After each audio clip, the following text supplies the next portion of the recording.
साल 2014 का समय था, जब रामगढ़ गांव की गलियों में स्मार्टफोन की चमक चारों ओर थी। हर आदमी, यहाँ तक कि मेहनती किसान धर्मपाल काका, जिनके हाथ में एक सस्ता फीचर फोन था, अपनी अपनी तरह से तकनीक का जश्न मनाते थे।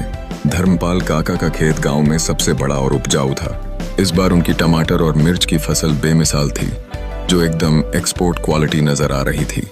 काका का इरादा था कि अपनी मेहनत की फलने फूलने से वह अच्छी कमाई करेंगे। वह अपने बेटे के लिए एक सेकंड हैंड लैपटॉप खरीदना चाहते थे, लेकिन जैसे ही वह अपने खेत पर काम में मग्न होते, एक शरारती बंदर, जिसे गांव वाले सेल्फी कहते थे, रोज जंगल से निकल आता।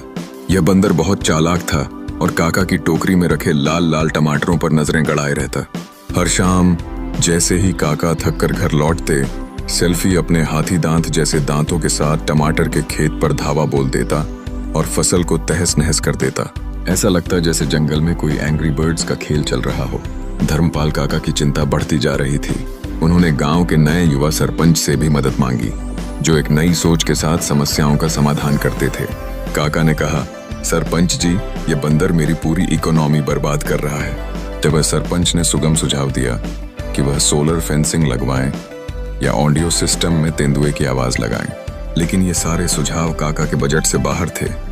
फिर धर्मपाल काका ने सोचा कि तकनीक की बजाय अपनी देसी अक्ल का इस्तेमाल करना बेहतर होगा। उन्होंने एक पुरानी और प्रसिद्ध तरकीब आजमाने का फैसला किया। उन्होंने अपने खेत में एक मजबूत बोरे का जाल बिछाया और उसकी बगल में एक चमकदार नारंगी रंग का फीचर फोन रखा, जिसे केवल लालच देने के लिए खरीदा था। साथ में कुछ तीखी मिर्चें रखीं।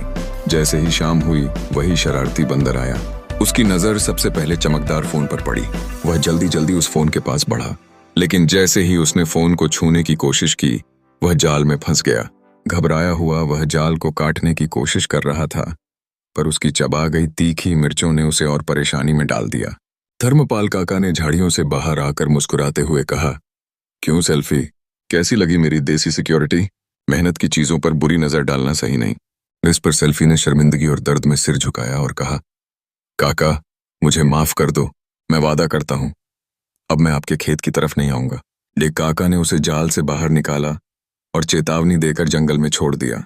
इसके बाद धर्मपाल काका ने खुशी खुशी अपनी फसल बेची और अपने बेटे के लिए एक अच्छा सेकंड हैंड लैपटॉप खरीद लिया, जिससे उसका बेटा ऑनलाइन क्लास कर सका।